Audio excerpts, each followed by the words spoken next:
You use the exact same pot to make your breakfast as you do to make shoes.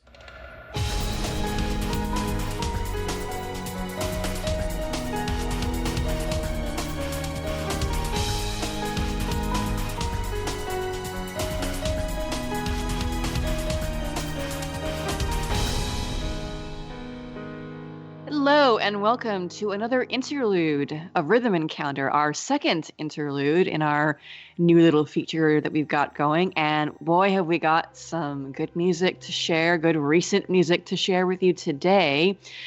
I am joined, as always, by my co-host, Mike Salbato. Hi, I'm Mike. Mike on the boards. And our music extraordinaire, where would we be without Marcos Gaspar? Howdy there, Waldarmer on the boards. And I guess I should introduce myself too, right? I forgot about that. I'm Caitlin Argyros, Link, because are on your board, on the boards, your boards. The only boards you need, right, are the RPG fan boards. We'll go with that. But as I mentioned, we've got some cool recent music to talk about. Some of it extremely recent, like in the last couple of weeks even. So starting us off, we're going to be listening to TF-29 from Deus Ex Mankind Divided.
So I loved the original, not the original, but the previous Deus Ex soundtrack by Michael McCann, and I was super happy to hear that he was coming back to do Mankind Divided. And it's, I think, one of the best decisions that they could have made for the game, because having that same composer, and he doesn't change his style really at all. It's the same kind of synth heavy atmospheric music. Having that musical background there just really does a good job of connecting the two games together. It's got a graphical upgrade. You're in a different place. Things have changed for Adam Jensen, but having that same kind of musical sound in the background really kind of is like, oh yeah, this is Deus Ex. I'm playing Deus Ex, and I'm in familiar territory here. And TF-29 was really stood out to me the first time I heard it. It's the music that plays when you get to the headquarters of this task force that Adam works for. And it's kind of cloak and dagger. They're hidden in this underground complex beneath a shop, and you have to you go in the shop and you have to go to what looks like a storage closet, and then there's a secret elevator that you ride down. It's all very kind of spy-like in how it's set up, but the piece itself is really, really kind of a pretty piece. I mean, still synth heavy, kind of dark, but it's got a really nice melody that I like, despite the fact that the game would always kind of bug out when I would get there and would cut the music off so I couldn't hear it half the time, and I was like, no.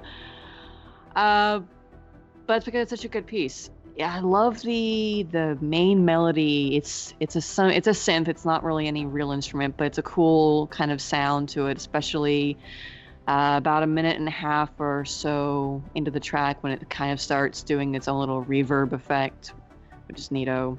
And it's interesting.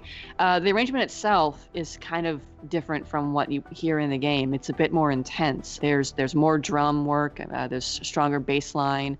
Kind of makes it a little bit more dramatic than what you hear in the game. I thought that was kind of a neat touch to have on the soundtrack, to just make it a little bit more punchy and a bit different from what you hear when you're playing the game itself.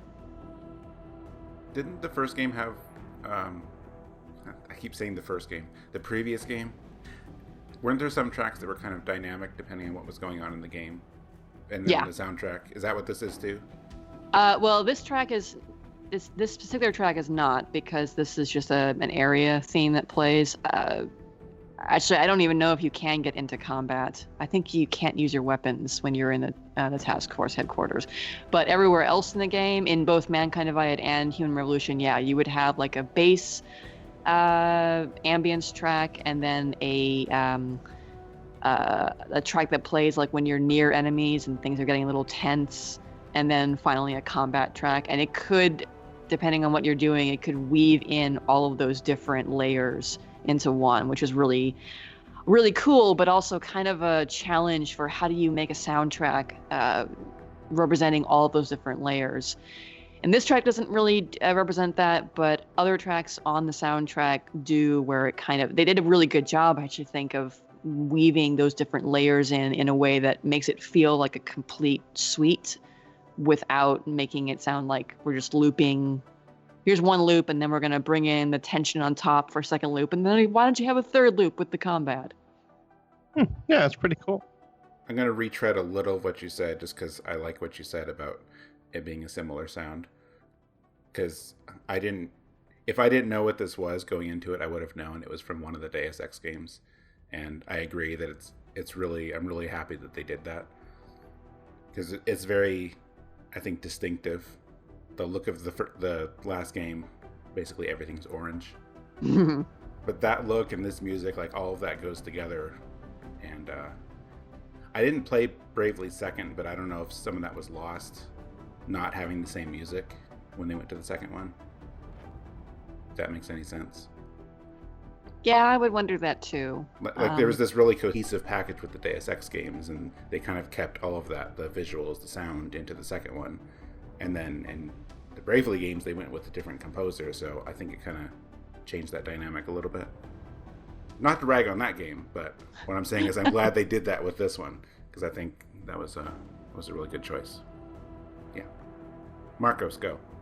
No, I was just gonna say like this is a really interesting track, and I just thought it was, had beautiful ambience and very cinematic.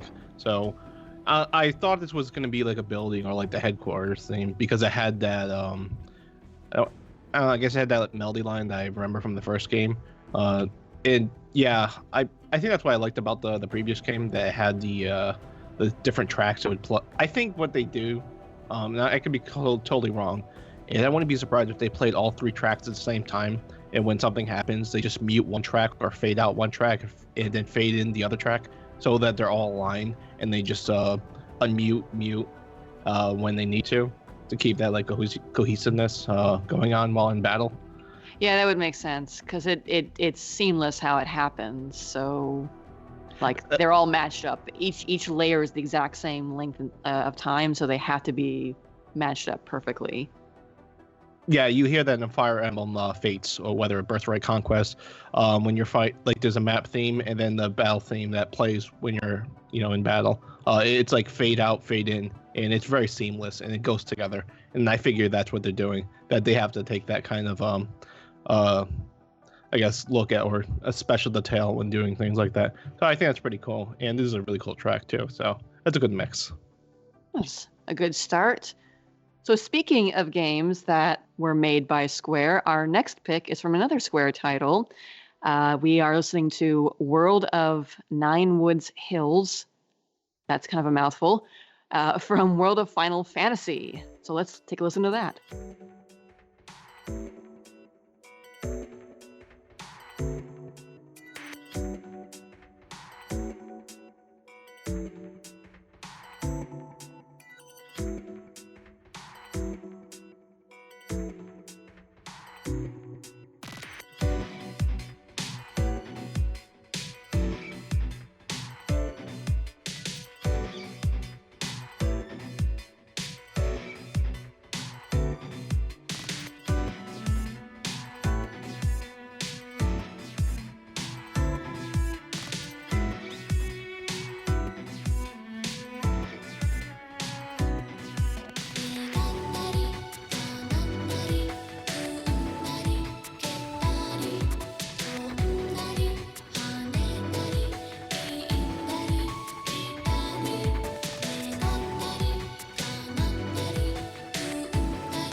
So, World of Final Fantasy is a really interesting game, I think, from a lot of different perspectives. It's, like, depending on what you see of it, you see these chibi-looking characters, and oh well, okay, we've got all the or most of the Final Fantasy games represented. There's a few egregious outliers. Final Fantasy 12. 9. Yeah, some of the best and most controversial Final Fantasies, Yeah. respectively. But I don't know. I mean, it's got all these different cool little things. The battle system can be a lot of fun and can involve a lot of customization depending on how you wanted to stack your character, something like that.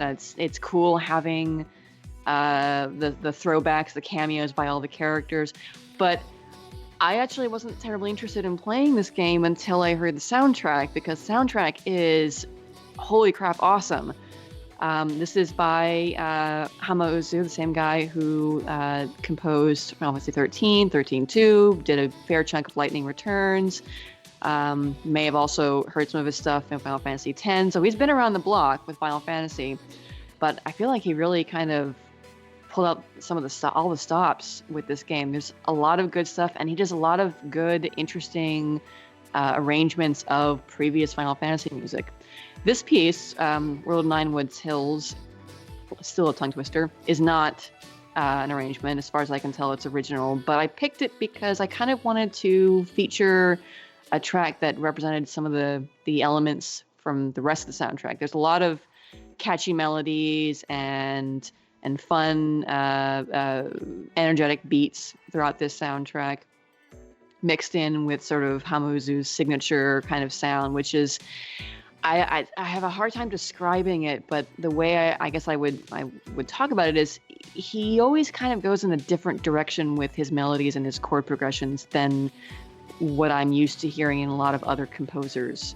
There's always just that shift that's a little bit unexpected. It's not discordant per se, but it's still kind of, it almost feels weird or different in a way, but it's also very cool, I think, in the way that he uses that and uses harmonies on top of that in order to create this sort of soundscape. So this is not the first game that's made me want to play it purely because of the music, but it is the most recent game in that long list of games I must play because their music is awesome. Yeah, the only bummer for me is that it unfortunately came out while I was in the middle of being obsessed with Dragon Quest Builders and right before 15, so I still haven't played it. So I think it's going to have to be a 2017 game for me. Yeah, me too. Yeah, but yeah, I'm with you. There's so much good stuff in the music here. It's 4 discs, right? The soundtrack? Yep. I believe so, yes. Yeah, I like this one. There's I don't know if it is the same. It's similar vocals to I can't think of the track. There's some vocal track on 13 too that this reminds me of. Yeah. Oh. I can't remember the name either, but I know what you're talking about. Yeah, I think it's one of like the field overworld themes or something. But it's cool. It's really light and playful. Definitely fits this game. So good choice. Yeah. I think that's one thing that that came to mind.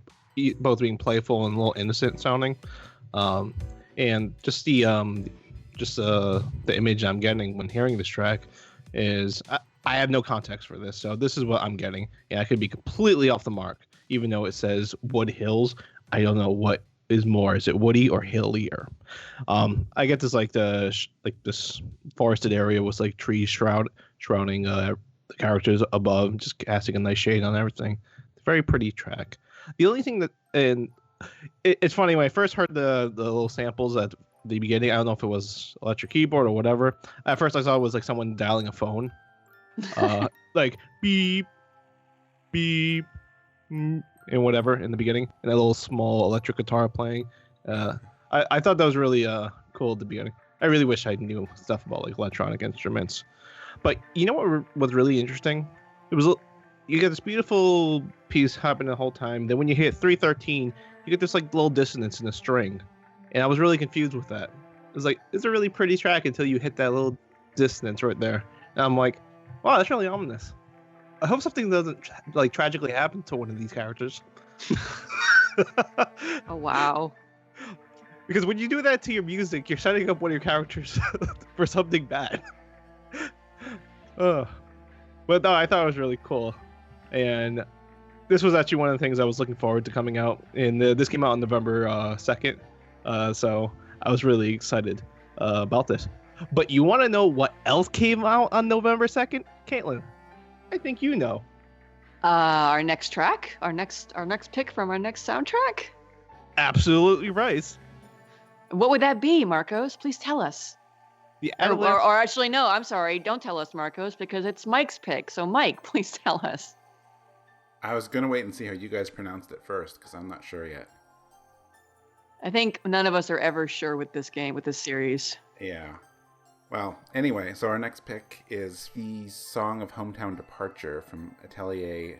It's either Fyrus or Fyrus. After playing Final Fantasy 15 and having a character who I thought would be called Iris, pronounced Iris, I'm going to say Fyrus. But I really don't know what they're going to end up calling it here.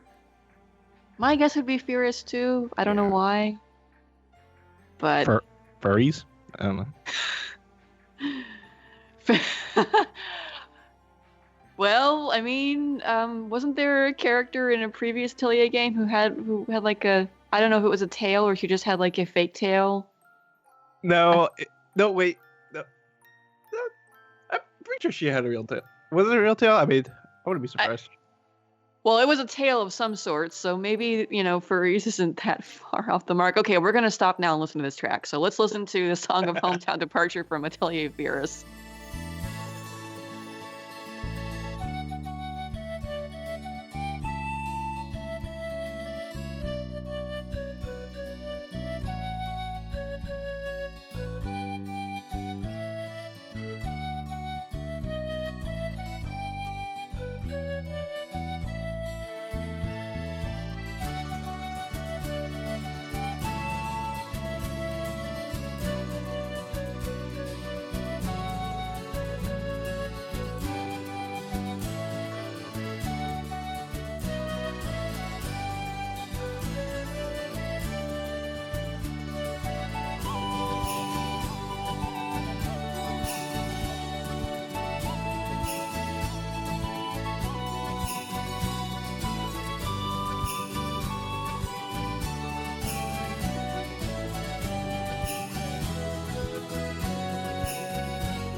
And we had a very interesting discussion over the break while we were listening to this track as to, the age-old question of how the heck do you even pronounce this series? And we've come up with, there are several different ways, so I'm just going to keep calling it Atelier until I actually play the series and can speak otherwise, perhaps. Anyway, Song of Hometown Departure. This is kind of an interesting track because my very first, like, 2-second impression was, this sounds like it actually is the hometown theme.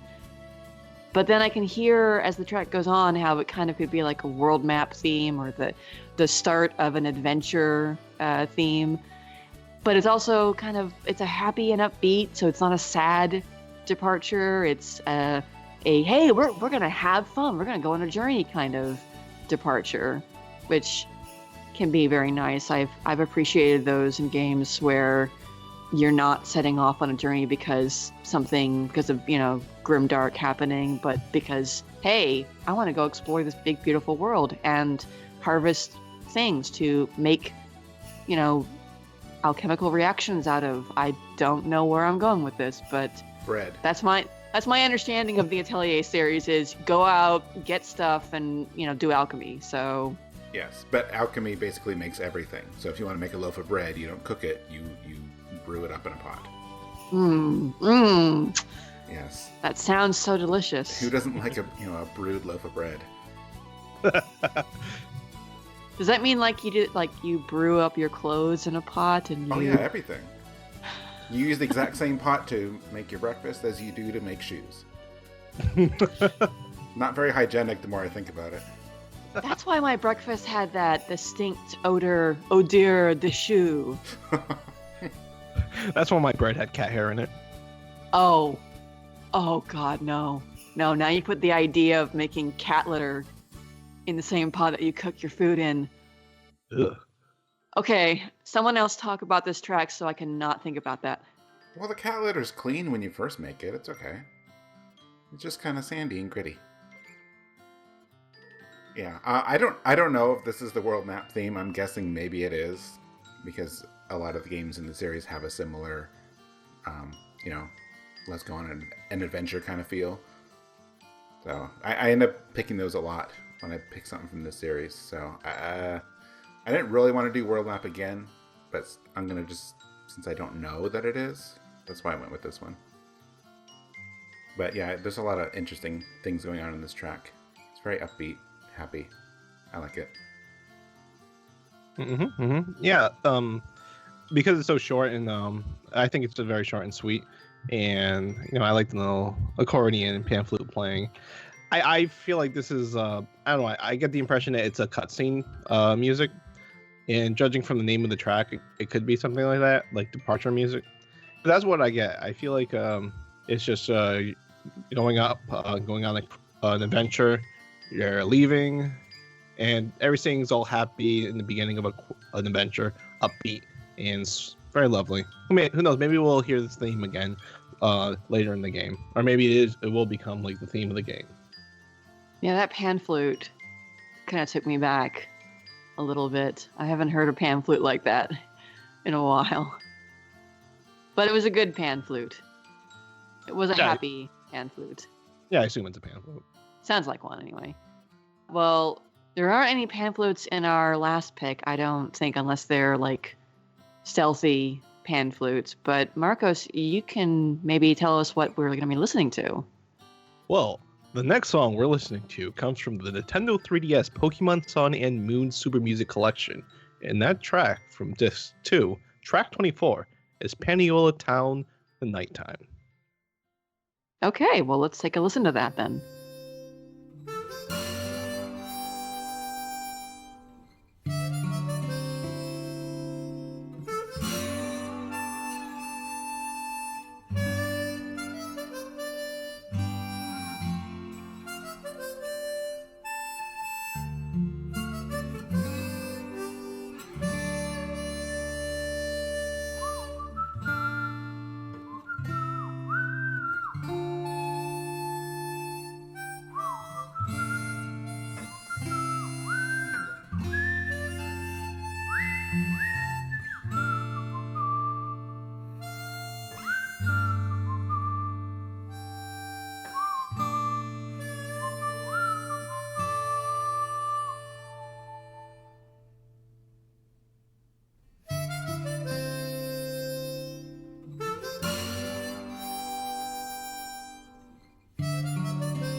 Hey, welcome back. And yes, that was Paniola Town, the night version from the Pokemon Sun and Moon soundtrack. And there's some real good stuff over here. What I chose this track very specifically because I think this track complements this game very well in describing it as, very unique, not really sounding like it belongs in Pokemon.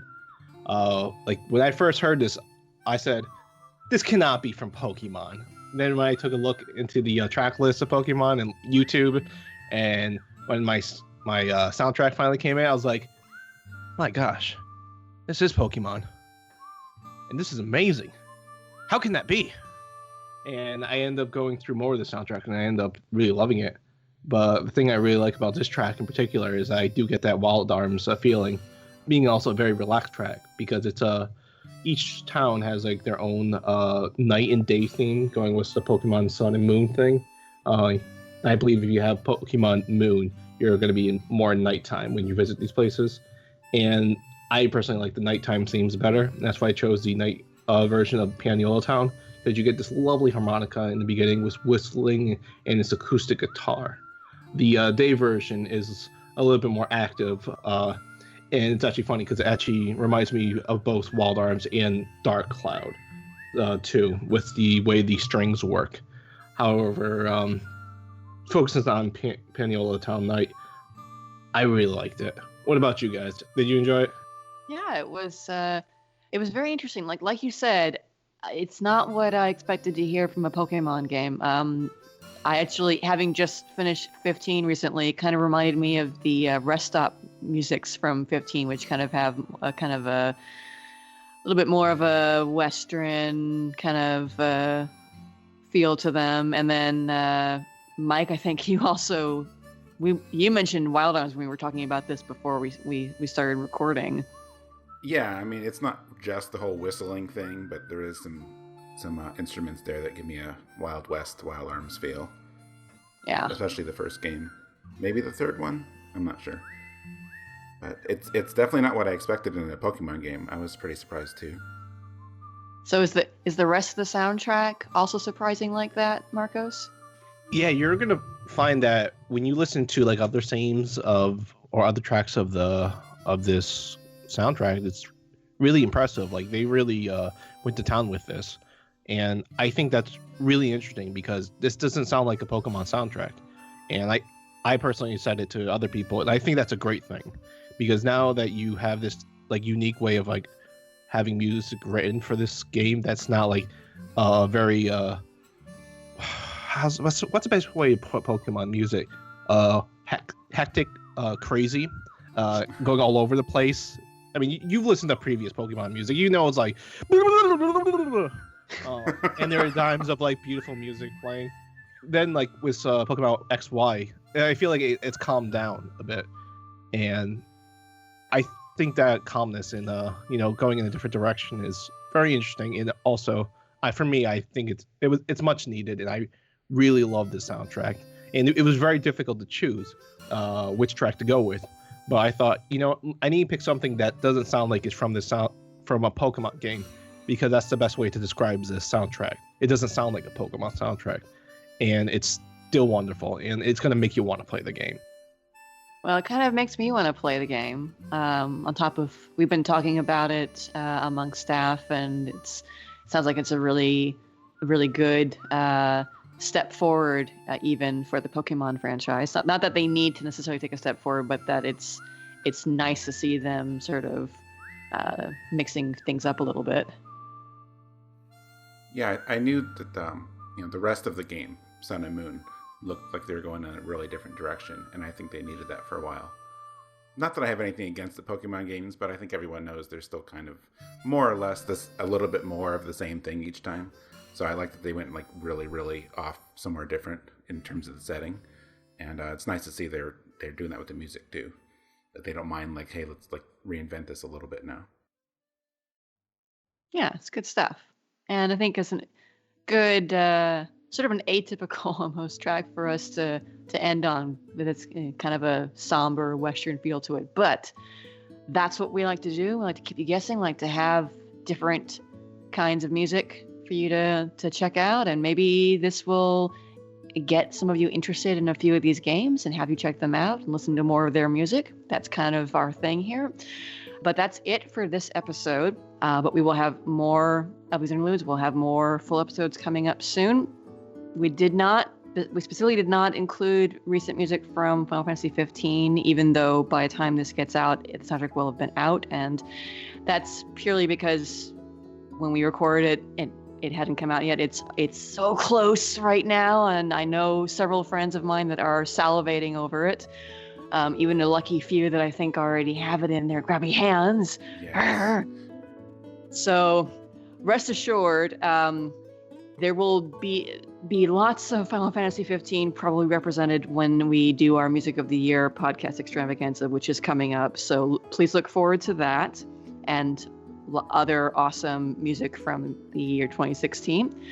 As always, please like and rate and review us on iTunes and subscribe if you're interested in hearing more from us. Feel free to send us fan mail, comments, questions, suggestions at music@rpgfan.com. Chat with us on the boards. It's all good. We love talking about awesome RPG music. So do that. And for myself, for Mike and Marcos, thank you for listening, as always. I mean, you've listened to previous Pokemon music. You know it's like